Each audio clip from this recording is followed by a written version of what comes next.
They're back.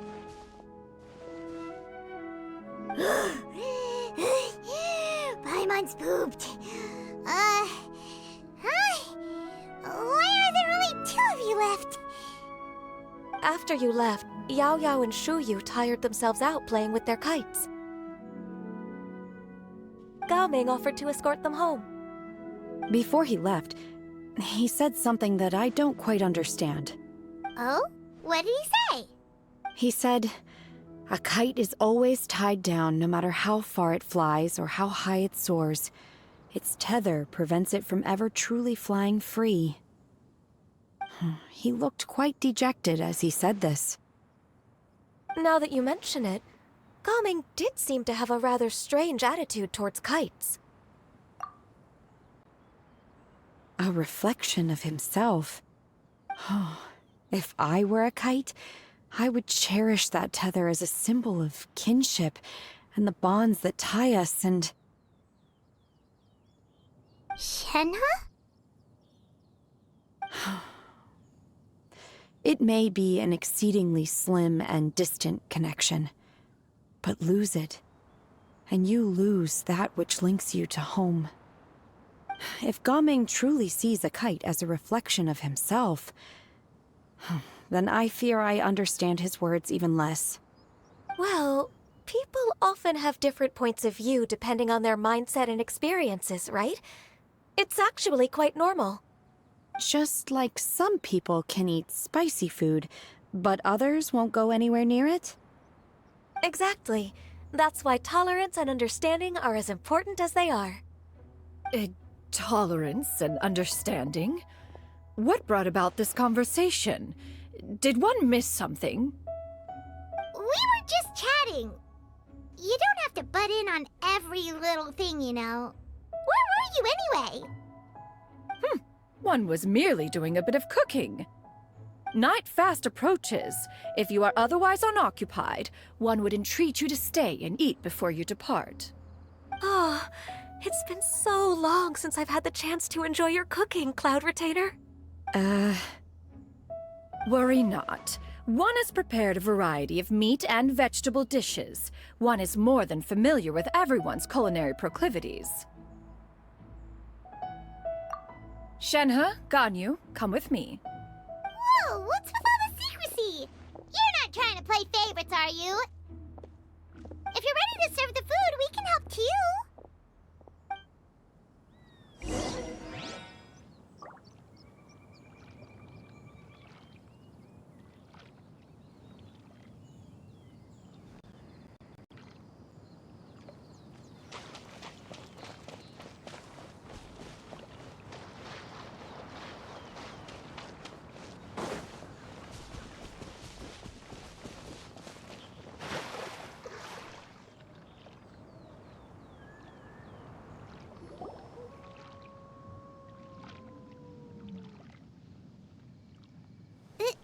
This is...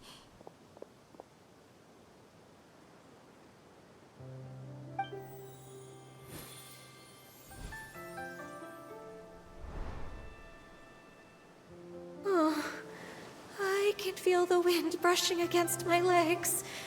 This is a bit embarrassing. Is the headpiece secure? I should have asked Cloud Retainer to check before I stepped outside.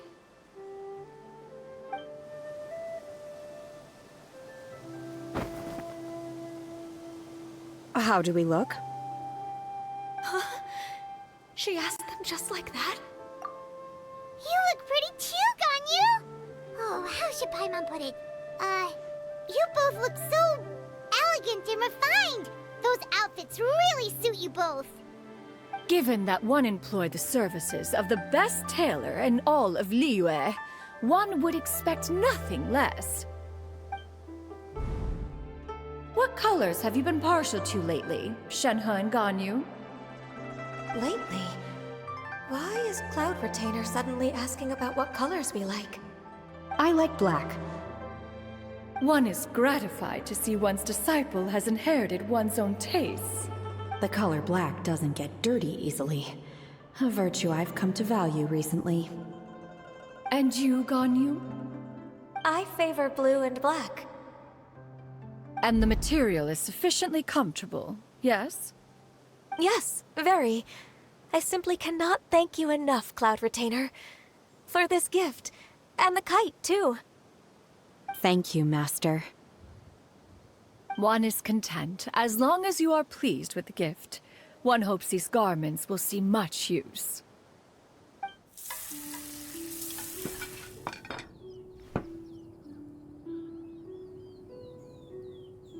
Seems like your supreme cuisine machine is just getting better and better, Xianyun! This golden crab's particularly good. The shell's deliciously crunchy, and the meat inside is so succulent and sweet! Paimon can't stop eating. It's a good thing Gaming isn't here, or Paimon would have to duel him for the food. You know, with chopsticks. He traveled all this way on account of the kite-making workshop, and he spent the whole afternoon looking after Shuyu.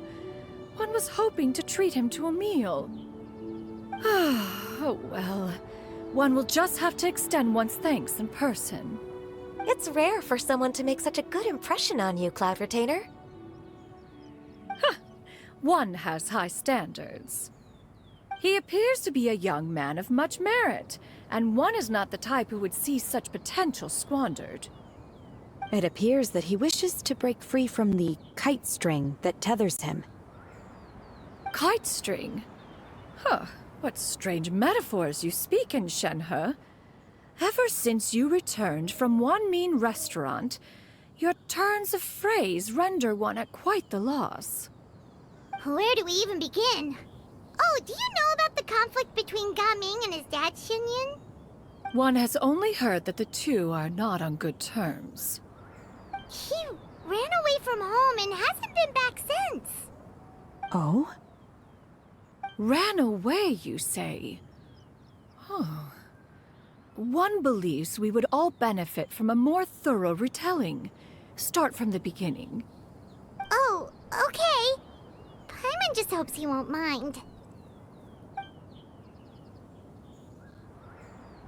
What? This shall not do. Lantern Rite fast approaches. We must make haste. As one was contacting various tailors around Liyue, one could not help but be reminded of Menogius. He possessed a singular talent for clothing design. He had an exquisite eye, not just for fabric selection and color pairing, but also for what accessories could best accentuate a garment's overall styling. At a gathering of Adepti, Bonanis once complained in secret to some of the ladies in attendance that the skirt Menogius made for her was too long and impractical, lamenting that it would only hinder her in battle. However, when one asked Menogius' opinion, he remarked that the train of the skirt would serve to enhance her adeptal countenance by exemplifying a certain elegance. Menogius was that type of person. When it came to topics relating to garments and accessories, not even Rex Lapis could best his stubbornness. And later... one seems to have strayed off topic. One means to say that Lantern Rite should be a day of reunion. It is a time to address problems before they turn into regrets. Fate is fickle. The cruel reality of this world is that suffering and misfortune can befall any of us without design or reason. If there is a chance for young people to remain insulated from this reality, one should do one's utmost to make it so. That's nice and all, but... Do you have any ideas, Cloud Retainer? Perhaps adeptal arts could be of use. No. Mechanics, perhaps. One fails to see its use in a situation such as this. Is there anything I can do to help? Combining our efforts is a fine idea indeed. Aha! One has an idea. How about this? Does that make sense to everyone? Yep. Oh, Paimon really hopes this works. One's designs never fail.